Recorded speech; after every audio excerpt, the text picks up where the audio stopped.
Bueno, vamos a empezar. Buenos días, yo soy la doctora Paola Escamilla. El día de hoy vamos a dar inicio al Journal Club del 11 de mayo, en el cual vamos a exponer dos artículos, el primero de revisión, el segundo de investigación. Estos pues asesorados por la doctora en medicina María del Carmen Zárate Hernández, a la quien agradezco que me haya apoyado para realizar estos dos artículos.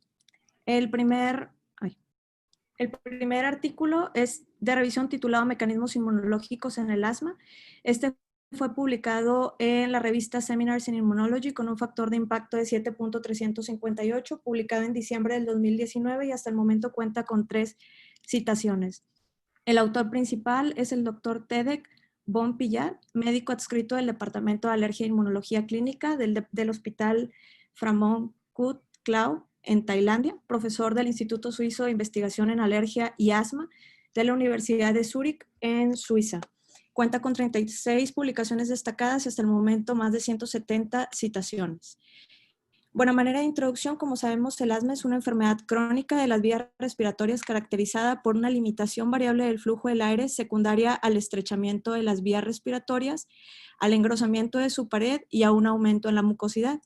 El estrechamiento resulta de la inflamación crónica secundaria a la extravasación plasmática y al flujo de células inflamatorias, tales como eosinófilos, neutrófilos, linfocitos, macrófagos o mastocitos.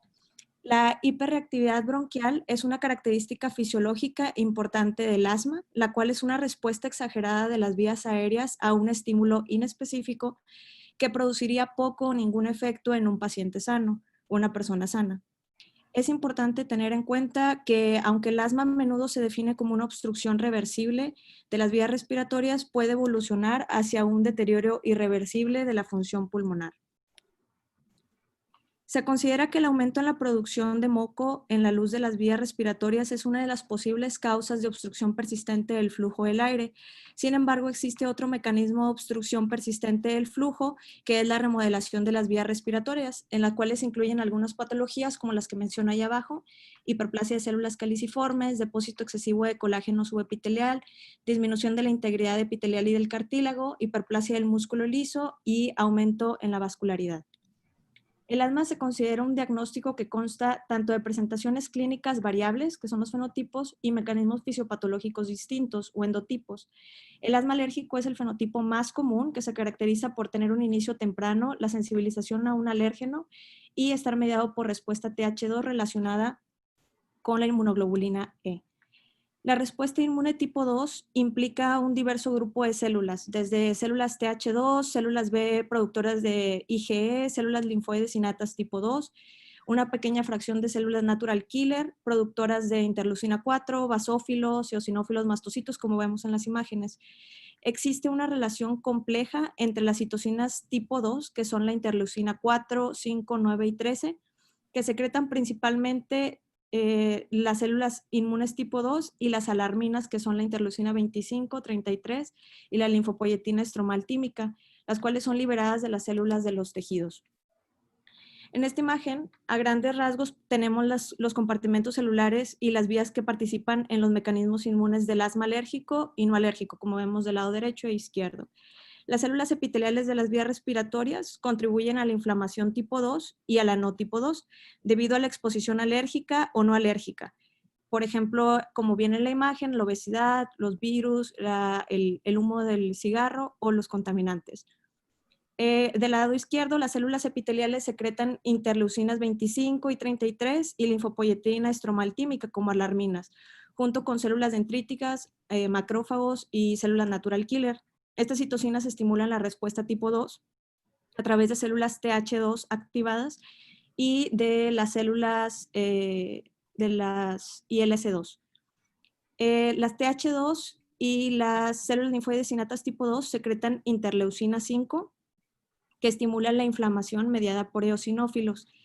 Las células TH9, que son las productoras de interleucina 9, inducen inflamación eosinofílica y alérgica de las vías respiratorias.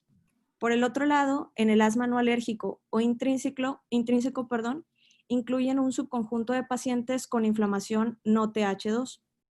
Esto es resultado de una respuesta inmune innata irregular que incluyen anormalidades neutrofílicas intrínsecas y la activación de las vías mediadas por interleucina 17, como vamos a ver un poquito más adelante. Aquí la interleucina 1 beta y la interleucina 23, secretadas por las células epiteliales, inducen la inflamación neutrofílica estimulada por las células TH17 y las células linfoides innatas tipo 3, que juegan un papel importante en este tipo de asma no alérgica. Los mecanismos moleculares y las células del asma han sido bien caracterizados, sin embargo, no se comprenden completamente. El objetivo de esta revisión, por lo tanto, es resumir los mecanismos heterogéneos del asma, así como resaltar los nuevos hallazgos que han ayudado a comprender y mejorar mejor el asma en los últimos años. El asma alérgico es el tipo más común. Este se induce por sensibilización a los alérgenos ambientales, como son el ácaro de polvo doméstico, el césped, las malezas, los pólenes de los árboles, la caspa de los animales, como vemos en las imágenes. Después de la sensibilización, los síntomas de asma alérgica generalmente ocurren debido a una posterior exposición y pues desarrollan estos síntomas que ya conocemos como la tos, las sibilancias, episodios súbitos de disnea u opresión torácica. La respuesta inmune comienza con la activación y la diferenciación de células TH2 específicas para alérgenos, desencadenada por alérgenos. Más tarde, la IgE se produce contra los alérgenos, los mastocitos dependientes de IgE se activan y los eosinófilos se reclutan en los pulmones y finalmente se produce la inflamación persistente de las vías respiratorias y los síntomas de asma. Hablando un poco, ya entrando a platicar un poco de las células TH2 medían estas funciones produciendo varias citocinas como son la interleucina 4, la 5 y la 13. La interleucina 4 induce la diferenciación de células T vírgenes a células TH2, la 5 es responsable de la maduración y liberación de eosinófilos en la médula ósea y la 13 induce la proliferación de células B productoras de IgE y células endoteliales. De manera reciente se reveló que la inducción de células TH2 reactivas a algunos alérgenos requiere de un procedimiento de 2 pasos, que incluye la exposición inicial o sensibilización y la reactivación con una segunda exposición. La presentación de las células T con un alérgeno es un proceso complicado que requiere numerosas interacciones entre varios tipos de células, esto principalmente llevándose a cabo en los pulmones y los ganglios linfáticos. Otras concentraciones de citocinas TH2, como la interleucina 31 y su receptor, también se incrementan en el suero de los pacientes con asma alérgica, junto con el factor de células madre. Se demostró que la interleucina 33 induce la expresión de citocinas TH2 y la activación de basófilos y eosinófilos. Los receptores de quimiosina, como son el CCR4, el 8, CXCR4 y CCR3, se expresan en las células TH2. El CCR4 regula la quimiotaxis de las células TH2 y sus ligandos y se incrementa en los pacientes con asma alérgica. El CCR8 induce eosinofilia e hiperactividad bronquial y se eleva en los pulmones y las vías respiratorias de los pacientes asmáticos y alérgicos. Y el CXR4 participa en la migración de células TH2 a los pulmones. En los últimos años se ha visto que el tratamiento de ratones alérgicos con inhibidores de esta última quimiosina selectivos de CXCR4 reduce significativamente la hiperactividad bronquial y las respuestas inflamatorias. Perdón. Las células linfoides innatas tipo 2 que juegan un papel importante en este tipo de asma derivan de progenitores linfoides común, del progenitor linfoide común y pertenecen al linaje linfoide. Estas producen citocinas de tipo 2, las cuales ya conocemos que son la 4, 5, 9 y 13. Las células linfoides innatas tipo 2 y el receptor de interleucina 33 ST2 juegan un papel importante en el desarrollo de enfermedades alérgicas y asma. Estas células linfoides innatas tipo 2 se encuentran bajo el control de los factores de transcripción tanto ROR alfa y GATA3. En un modelo múrido a falta de células T y B, las células linfoides innatas tipo 2 activadas pueden inducir eosinofilia e hiperreactividad bronquial. Además, la disminución en la producción de citocinas a partir de ILC2 se controla por la interleucina 10 y el factor de crecimiento transformador beta. Por lo tanto, las células linfoides innatas tipo 2 desempeñan un papel fundamental tanto en el inicio, la mejora y la resistencia a los esteroides de la inflamación alérgica de las vías respiratorias.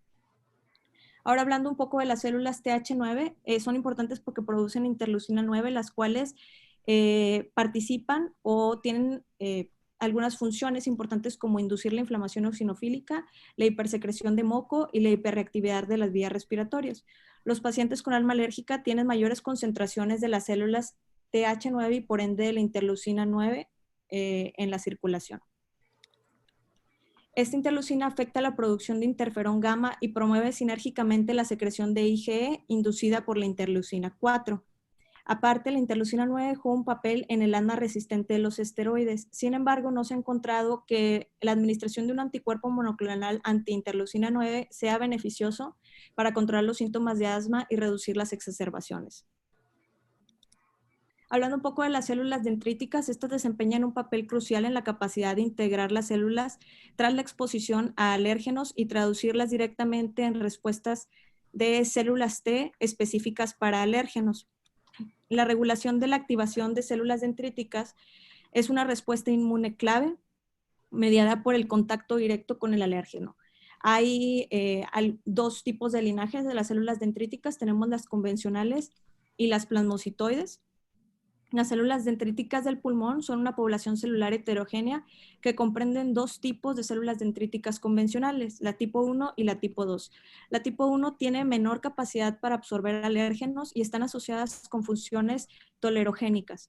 La tipo 2 son importantes para la inducción de la diferenciación de células TH2 y TH17 en el asma inducido por ácaros, además de que expresan el ligando OX40, que es esencial para la diferenciación de las células TH2. Sin embargo, se ha visto que, o más bien se ha demostrado que las tipo 1 inducen la diferenciación de TH2 después de la exposición después de la exposición, a virus vivos atenuados, lo que indica que en pacientes asmáticos estas células dendríticas convencionales tipo 1 cambian hacia un fenotipo que promueve TH2 durante las infecciones virales.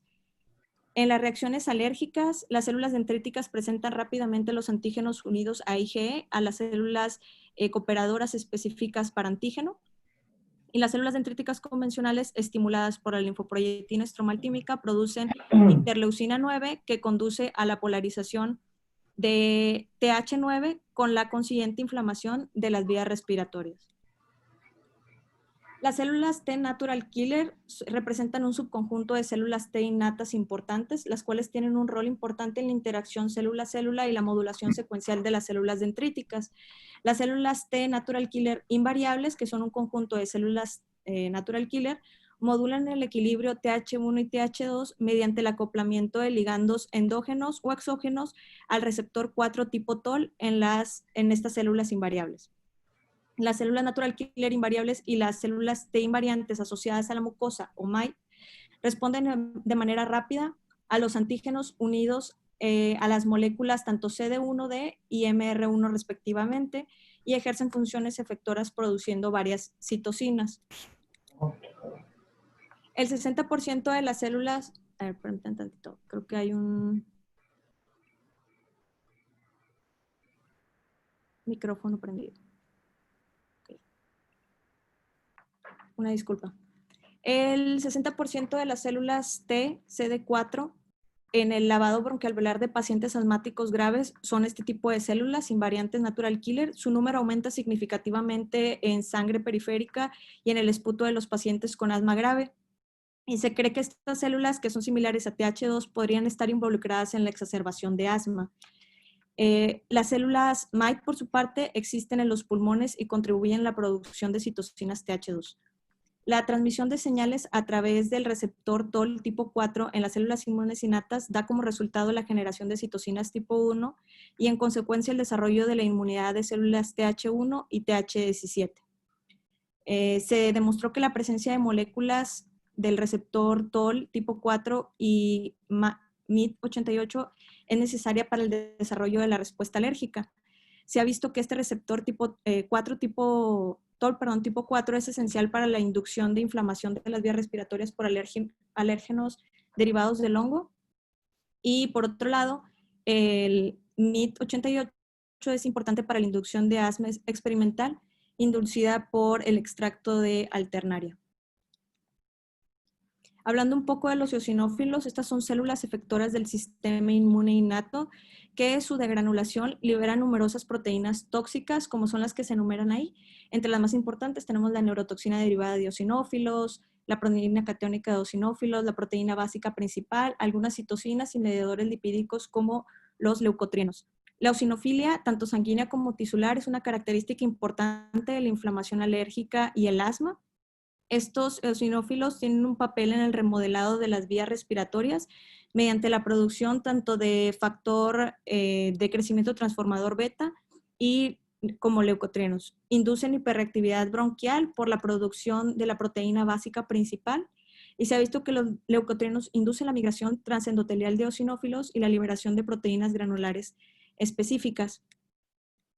El desarrollo y el mantenimiento de la inflamación eosinofílica en las vías respiratorias es una contribución de los leucotrienos junto a la red TH2. Dos estudios independientes mostraron que la interleucina 5, así como la neurotoxina derivada del eosinófilo y la proteína catiónica de eosinófilos en suero se modularon después del tratamiento con benralizumab, que esto es un anticuerpo monoclonal anti-eosinófilos que se une directamente al receptor alfa de interleucina 5 en los eosinófilos, atrae a la célula natural killer y produce apoptosis sin liberar mediadores inflamatorios, y su nombre comercial es el Fasenra. La distribución observada en el recuento de eosinófilos después de la aplicación de benralizumab da como resultado una reducción significativa también en la concentración de estas proteínas granulares citotóxicas. El reclutamiento de eosinófilos ocurre con la adhesión a las células endoteliales a través de la integrina alfa 4 o molécula de adhesión de células vasculares 1, BCAM1. Esta está regulada por tanto la interleucina 4 como 3 en las células endoteliales y la interacción de los eosinófilos con esta integrina 4 induce la activación de los eosinófilos. También se ha visto que la eotoxina, como vemos en la imagen, que es también una quimiosina, y su receptor, el CCR3, se expresan más alto en las vías respiratorias de pacientes asmáticos que en los controles.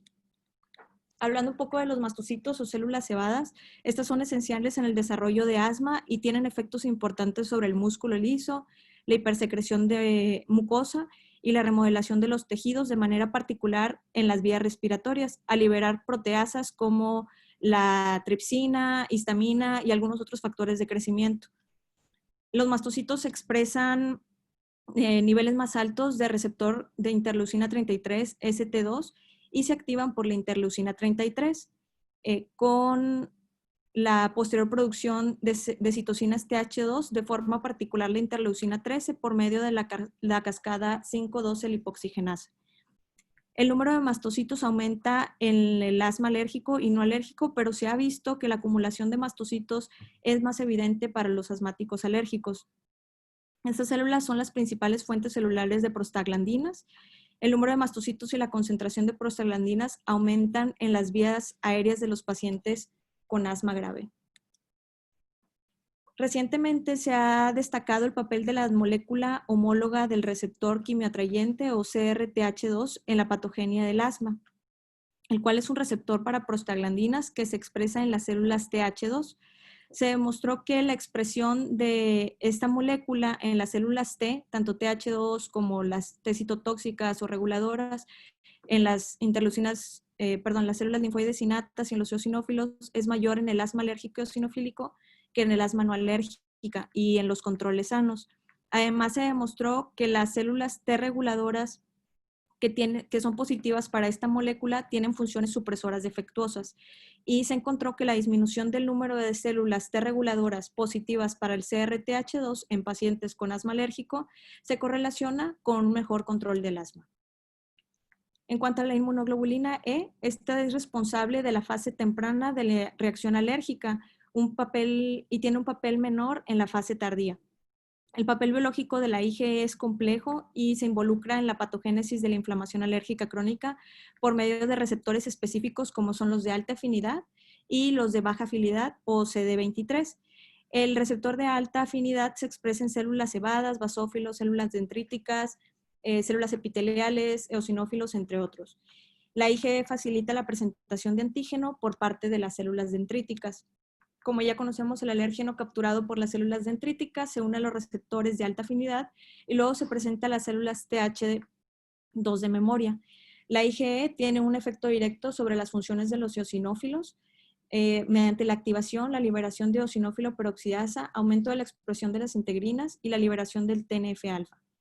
La IgE activa directamente el músculo liso de las vías respiratorias para producir las interleucinas TH2, así como las alarminas y algunas quimiosinas. Esto provoca la contracción y proliferación del músculo liso, lo que lleva a la remodelación de las vías respiratorias. Las células epiteliales, hablando un poquito de pues ya sabemos que es la primera línea de defensa contra los patógenos extrínsecos. El daño epitelial de las vías respiratorias después de la exposición a factores ambientales causa inflamación con posteriores anomalías funcionales, las cuales se cree que tienen una asociación significativa con la fisiopatología del asma.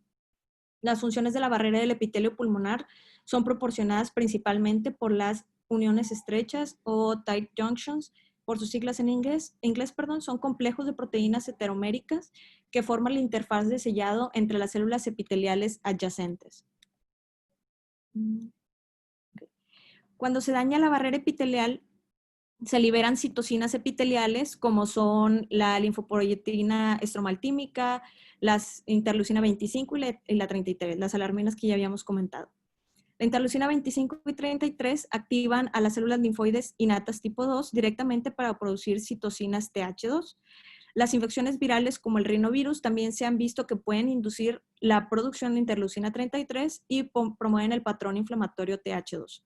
Además, la interleucina 4 y la 13 causan disfunción de la barrera de las células epiteliales de las vías respiratorias y también se ha reportado que estudios moleculares, un estudio en particular realizado en el 2015, que la administración de ADN-GPC, que es un DNA molecular sintético, mejora la integridad de las uniones estrechas de la barrera epitelial bronquial. La linfopoietina estromaltímica es un factor de proliferación y diferenciación de las células B hematopoyéticas. Promueve directamente las células TCD4 positivas y CD8 vírgenes, que se desarrollan las células TH2. Mejora la expresión de GATA3 en las células linfoides innatas tipo 2 y los induce a producir interleucina 4 y otras citocinas TH2. Además, mejora significativamente la inflamación eosinofílica, ya que promueve tanto la actividad y la quimiotaxis de los eosinófilos al retrasar su apoptosis y al aumentar la expresión de moléculas de adhesión CD18, interleucina 1 y regular a la baja la L-selectina. La periostina que vemos de este lado es una proteína de matriz extracelular secretada por las células epiteliales de las vías respiratorias, el cual es un biomarcador de la inflamación tipo 2. Su expresión está regulada por la interleucina 13 y la interleucina 4 y su función principal es actuar sobre los fibroblastos para promover el modelado de las vías respiratorias, mejorar la secreción de moco y reclutar los eosinófilos. Ay, disculpa. Ok. Muchas de las características de las inmunopatológicas del asma no alérgico son similares a las que ya observamos en el asma alérgico. Ahora, empezando un poquito a hablar del asma no alérgico, este se divide en dos rubros, el asma neutrofílica y eosinofílica. El asma neutrofílica, caracterizado principalmente por un inicio tardío en la edad adulta, a ser resistente a corticosteroides, ausencia de eosinofilia, se caracteriza por neutrofilia y exacerbaciones por humo del cigarro, contaminación o virus. Y el asma eosinofílica igualmente tiene un inicio tardío, pero esta particularmente se asocia a rinosinusitis crónica y pólipos nasales y presenta eosinofilia e inflamación eosinofílica en el esputo mayor al 3% del recuento celular total. Los pacientes con asma no alérgica tienen una alta expresión de errantes y receptores alfa de el factor estimulante de colonias, de granulocitos y macrófagos. En el esputo de los asmáticos neosinofílicos se identificaron 3 genes característicos relacionados con la inmunidad innata, tanto la interleucina 1B, la ALPL y CXCR2. Algo importante tener en cuenta es que así como el asma alérgico involucra principalmente la respuesta inmune tipo 2, en el asma neutrofílica participan células principalmente TH1 y TH17, las cuales producen interleucina 17, 21 y 22.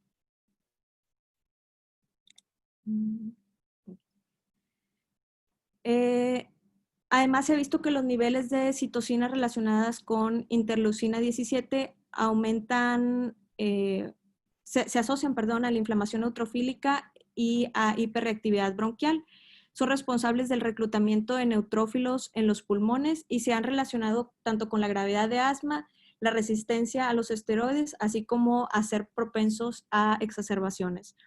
Otro mecanismo de la inflamación de las vías aéreas neutrofílicas es la activación del inflamasoma 3, que es un complejo multiproteico intracelular que facilita la autoactivación de la cisteína proteasa proinflamatoria caspasa 1, la cual activada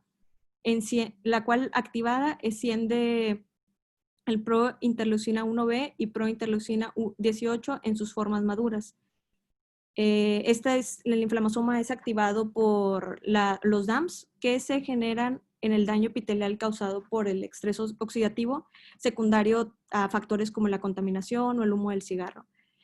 Esta interleucina 1 beta activa promueve la inflamación dependiente de células TH17. Las células TH1 y las citocinas relacionadas con TH1 como interferón gamma y el TNF-alfa aumentan en pacientes con asma neutrofílica grave. Se encuentran altos niveles de interferón gamma y bajos niveles del inhibidor de proteasa leucocitaria secretora en pacientes con asma grave.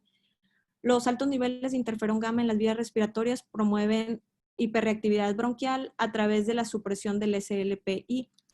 Y el TNF-alfa es producido principalmente por macrófagos y mastocitos y promueve la quimiotaxis de neutrófilos. Ahora hablando un poco del asma, el asma neutrofílica, las células linfoides innatas tipo 3 son importantes en el asma, son muy importantes en este tipo de asma y están, al igual que las células TH17, los macrófagos y los neutrófilos se asocian con asma resistente a los esteroides y asma relacionada a la obesidad.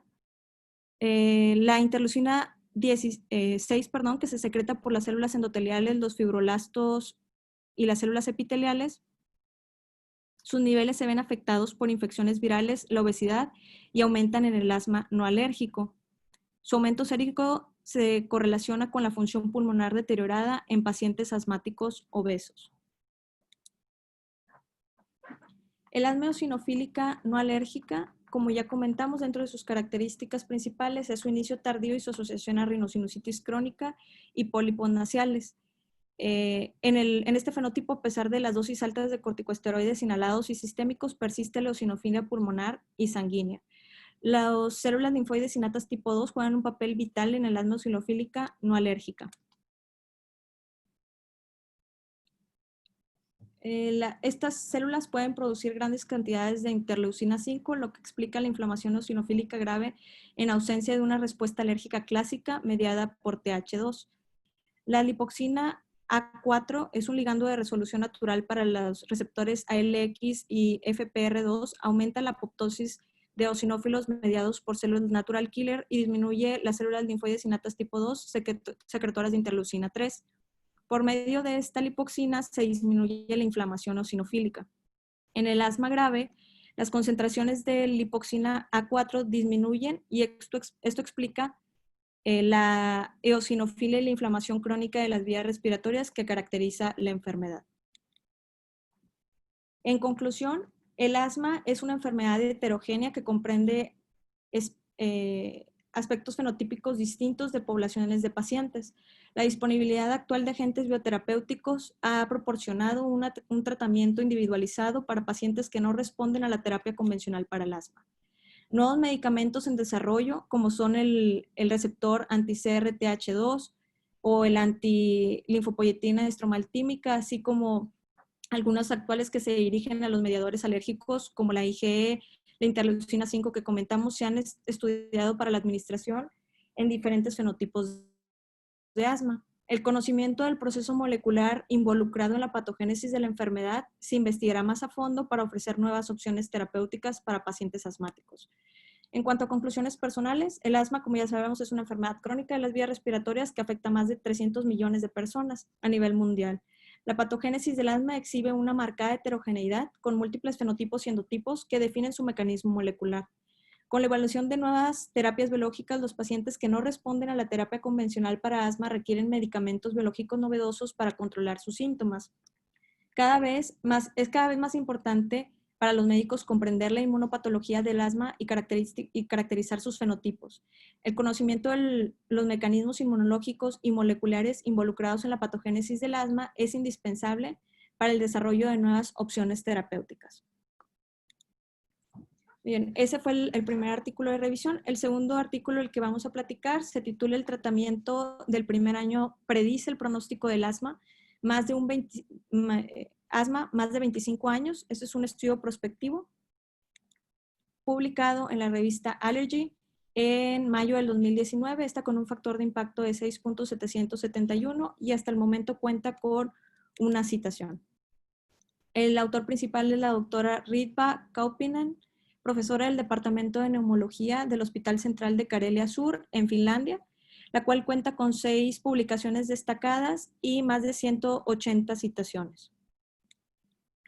La Iniciativa Global para el Asma, o IGNA, ha establecido objetivos del tratamiento del asma. Estos son que los pacientes deben estar libres de síntomas, no más de 2 síntomas por semana, además de tener una buena función pulmonar. Aproximadamente 1/3 de los pacientes son asintomáticos en el seguimiento a largo plazo. Sin embargo, los resultados con respecto a la función pulmonar en el asma de inicio en adultos han sido inconsistentes. Llámese inconsistentes a que ha habido tanto una disminución en la función pulmonar, ningún cambio o incluso mejoría de la función a lo largo de los años. Aunque el pronóstico a largo plazo parece estar relacionado con los fenotipos del asma, puede haber otros marcadores para evaluar el pronóstico del asma. A manera de introducción, brevemente, el asma es una enfermedad crónica que requiere un tratamiento a largo plazo, así como un autocuidado por el paciente, guiado para controlar y modificar el tratamiento. Los pacientes esperan que el manejo del asma sea útil, incluida la percepción subjetiva de su control del asma, aunque estos no siempre se corresponden con el nivel de la función pulmonar.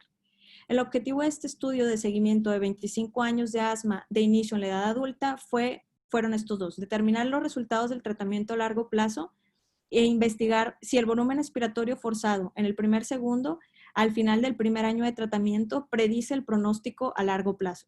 Además, como objetivos secundarios, se examinó la correlación entre la evaluación de los pacientes de su control del asma y el FEV1 medido. En cuanto a material y métodos, la población en estudio fueron 162 pacientes asmáticos que iniciaron en la edad adulta de reciente diagnóstico entre 1991 y el 93 en el Hospital Central de Karelia del Sur, en Finlandia. Todos tuvieron su consentimiento informado y fueron entrenados para realizar flujometría. Todos los pacientes con asma estaban en tratamiento basado en corticosteroides inhalados durante los primeros 2 meses, y este protocolo fue aprobado por el Comité de Ética del Hospital Universitario de Helsinki. Los pacientes acudieron a revisiones subsecuentes a sus centros de salud locales. Ok. Como ya lo mencioné, incluyeron 162 pacientes, de los cuales se evaluaron al año, a los 3 años, a los 5, 10 y 25 años. La función pulmonar se midió fuera de la temporada de pólenes mediante la espirometría de volumen de flujo de acuerdo a los estándares internacionales, y se dividieron en 4 grupos en base al FEV1 desde el inicio hasta el primer año. Los grupos fueron: el grupo A, un FEV1 con mayor o igual al 80% del valor predicho en ambas mediciones. El grupo B, un FEV1 menor al 80% al inicio del estudio y mayor al 80% en el control de un año. El grupo C, un FEV1 mayor o igual al 80% al inicio, pero menor al 80% en el control del primer año. Y el grupo D, un FEV1 menor al 80% al inicio y al control de un año. También se midió la fracción de óxido nítrico exhalado y la calidad de vida relacionada con la salud se midió mediante este cuestionario utilizando los instrumentos que son basados en este cuestionario. Son dos como anexos, tanto el 15D y el cuestionario respiratorio St. George específico para la enfermedad. Además se le realizaron el Asthma Control Test, determinaciones séricas del recuento de eosinófilos e IgE y se realizaron pruebas cutáneas al inicio. Dentro de las definiciones operacionales que se utilizaron en este estudio tenemos remisión clínica, que es el no haber usado, ningún medicamento para el asma durante los últimos 12 meses y el estar asintomáticos, con una puntuación de ACT y de control y de GINA del 2017.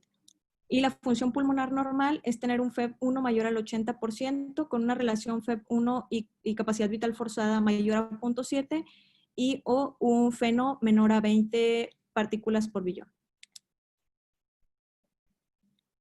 Dentro de las características de los pacientes al inicio y en el seguimiento, 29, o sea, un 17% de los 162 pacientes murieron durante el periodo de 25 años. Ninguno de estos debido a enfermedades pulmonares. De los 133 pacientes vivos, 110, o sea, un 83% participaron en el presente estudio, incluidos los 28 pacientes que no pudieron asistir a la visita de revisión a los 25 años. De los pacientes, 38, o sea, un 34.5% eran hombres y 64 eran atópicos, un 58%, según las pruebas de la función según las pruebas de función basal. Al inicio del estudio, 16 de los pacientes incluidos eran fumadores, 7 aún eran fumadores a los 25 años y uno comenzó a fumar después del control de 10 años. Y a los 25 años los pacientes tenían un IMC, como vemos en la tabla, más alto y una mejor relación BEF1 capacidad vital forzada que al inicio del estudio. Pero no hubo diferencia significativa ni en la capacidad vital forzada ni en el BEF1 del predicho. El recuento medio de eosinófilos en sangre disminuyó estadísticamente de 0.31 al inicio a 0.21 a los 25 años. El valor medio de IgE fue de 120 al inicio del estudio y 259.9 a los 25 años de seguimiento. Sin embargo, los cambios en los eosinófilos e IgE fueron estadísticamente significativos. En cuanto al tratamiento, la dosis media diaria de corticosteroides inhalados, que fue beclometasona, al inicio del estudio fue de 1.13 miligramos y a los 25 años el 68% usaron el corticosteroide inhalado de forma continua con una dosis media de 0.81 miligramos. Y el cambio desde el inicio fue estadísticamente significativo. 6 pacientes usaron el corticosteroide inhalado periódicamente con una dosis media de 0.65 miligramos. 29 pacientes habían dejado de usar su medicamento para el asma. Y como complemento al corticosteroide inhalado, un 40% de los pacientes usaron LABA y 8 pacientes un antagonista de leucotrienos. La evaluación de la dosis de corticosteroide inhalado informadas por el paciente en relación con el control del asma de acuerdo a la GINA 2017 demostró que los pacientes cuyo asma se controló usaron una media de 0.45 miligramos por día de corticosteroide inhalado. Esto difirió de manera estadísticamente significativa de aquellos pacientes que tenían un asma parcialmente controlado, los cuales usaron 1.04 miligramos por día, o no controlado que usaron más, 1.09 miligramos por día. En el grupo en conjunto hubo un cambio estadísticamente significativo en el FEV1 medio del valor inicial, 86.1 a 90.6 al final del primer año de estudio, pero sin cambio estadísticamente significativo desde el inicio hasta los 25 años. Los cambios individuales en el FEV1 durante el primer año de tratamiento dividieron a los pacientes en 4 grupos como los habíamos mencionado previamente, etiquetados aquí desde la A a la D. Estos diferían de manera significativa y estadística en su BEP1 promedio, tanto al inicio como a los 25 años. Se puede apreciar que hubo una mejoría en los grupos A y B, mientras que la situación empeoró en el grupo C. Como vemos aquí, por ejemplo, en el grupo A, al inicio de su BEF1 basal tuvo mejoría el primer año y no tuvo cambio prácticamente a los 25 años. o igualmente en el grupo B, que tuvo mejoría. Todos los pacientes del grupo C, este es algo importante a destacar, eran fumadores o exfumadores. En cuanto a la interrupción del tratamiento y la remisión, durante el seguimiento, el 26.4% de los pacientes habían dejado el tratamiento. 6 pacientes usaron medicamentos solo periódicamente, con una dosis media de 0.65 miligramos, y los no usuarios de corticosteroides inhalados eran más jóvenes. Solo los resultados de los no usuarios mejoraron durante el seguimiento. El asma control test medio de los no usuarios de corticosteroides fue de 24, que fue estadísticamente significativo y fue mejor que el 22.2 de los usuarios de corticosteroides. Según los criterios de GINA 2017, el asma en 97% de estos pacientes fue controlado y parcialmente controlado solamente en un 3%. El análisis de regresión logística mostró que el FEV1 normal después del año de tratamiento y una edad menor a 30 años al inicio del estudio fueron predictores estadísticamente significativos de la interrupción del tratamiento con corticosteroides inhalados. También se valoró la atopia, el sexo masculino, los eosinófilos sanguíneos altos o el FEV1 basal normal, pero en esto no se mostró ningún efecto. A los 25 años, el 16.4% de los pacientes habían alcanzado los criterios de remisión clínica y un 7.6% de remisión funcional. En cuanto a los cuestionarios, a los 25 años el puntaje promedio de ACT fue de un 22.9. El asma se controló en un 83% de los pacientes. La puntuación total de los cuestionarios de calidad de vida mejoró tanto clínica como de manera estadística desde la media basal de 26 a 13.5, esto siendo estadísticamente significativo. La puntuación media de la otra variante del cuestionario de la calidad de vida 15D de 0.88 no fue significativamente peor que el valor basal de 0.89. En cuanto a la discusión, este estudio es único debido al largo tiempo de seguimiento que se les dio a los pacientes, que fueron 25 años. La mayoría de los pacientes eran atópicos. La media de eosinófilos fue normal al inicio del estudio, pero el valor cambió de manera estadísticamente significativa a pesar de permanecer dentro de los rangos normales. El significado clínico de estos cambios no quedó muy claro, es lo que menciona el estudio. El aumento de la IgE no se asoció con la gravedad del asma durante el seguimiento. La mitad de los fumadores incluidos en el estudio dejaron de fumar durante el seguimiento, la mayoría durante los primeros 10 años. En el subgrupo C de FEV1, todos los pacientes eran fumadores o exfumadores y su FEV1 disminuyó por debajo del rango normal durante el primer año de seguimiento. Esto confirmó los resultados de estudios que se han publicado previamente de que la continuación del tabaquismo resultó en un nivel menor de FEV1 a pesar de un tratamiento adecuado.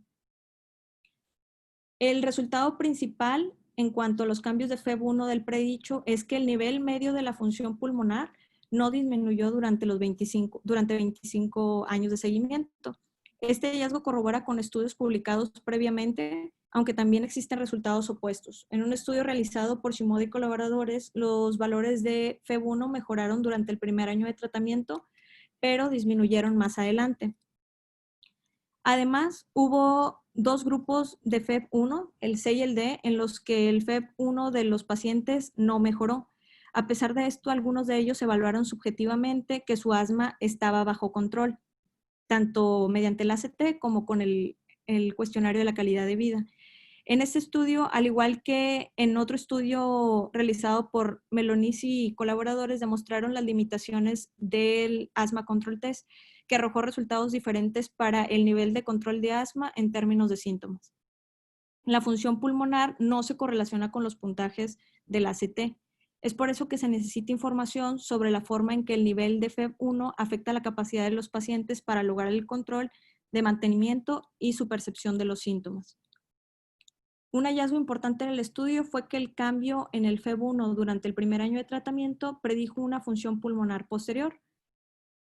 No se han encontrado ningún estudio publicado en donde se hubiera observado un resultado similar a largo plazo, a excepción de los resultados de este mismo estudio que se hicieron a los 10 años. Al final del presente estudio, la proporción de pacientes con asma controlada según los criterios del GINA 2017 fue mayor que según los criterios del GINA 2018. Esto significa que algunos pacientes evaluaron su asma como controlada a pesar de un valor bajo de FEBI. Esto plantea la necesidad de realizar más estudios para descubrir por qué el nivel de control aumentó mientras que los valores medios de la función pulmonar se mantuvieron sin cambios. El artículo se plantea la siguiente pregunta: si es posible que los pacientes se acostumbren a su enfermedad y a los síntomas o que se hayan recuperado. La misma observación también se aplicó al asma control test. Esto se relaciona con artículos publicados previamente en que los pacientes pueden aprender a tolerar sus síntomas como parte de su asma y dejar de reaccionar ante ellos tan fácilmente. El instrumento genérico 15D confirmó que la calidad de vida fue peor entre los asmáticos que entre la población general estandarizada por la edad. Y esto es importante ya que no hay estudios publicados previamente en los que se haya dado seguimiento a este cuestionario de la calidad de vida en los pacientes durante 25 años. En el asma de inicio en adultos con corticosteroide inhalado utilizado desde el momento del diagnóstico, el FEV1 medio del valor predicho no disminuyó durante el periodo de 25 años. El nivel de función pulmonar alcanzado durante el primer año de tratamiento predice el nivel de función pulmonar posterior, lo que enfatiza la importancia del primer año de tratamiento. Casi un tercio de los pacientes interrumpieron su tratamiento para el asma. Según los criterios clínicos, la tasa de remisión fue de un 13% y cuando se incluyó la función pulmonar fue de un 7.6%. Aquellos en remisión tuvieron una mejor calidad de vida de acuerdo al cuestionario realizado que aquellos que continuaron con el uso de los corticoides inhalados. Como conclusiones personales, de acuerdo a los hallazgos del estudio en el asma de inicio en adultos, el nivel de FEV1 alcanzado durante el primer año de tratamiento parece predecir el nivel de la función pulmonar posterior. En base a esta información, es indispensable que los médicos establezcan en conjunto con el paciente un adecuado control de la enfermedad mediante un tratamiento completo desde el momento del diagnóstico para así evitar un deterioro de la función pulmonar a largo plazo y por ende ofrecer una mejor calidad de vida. Eso sería todo.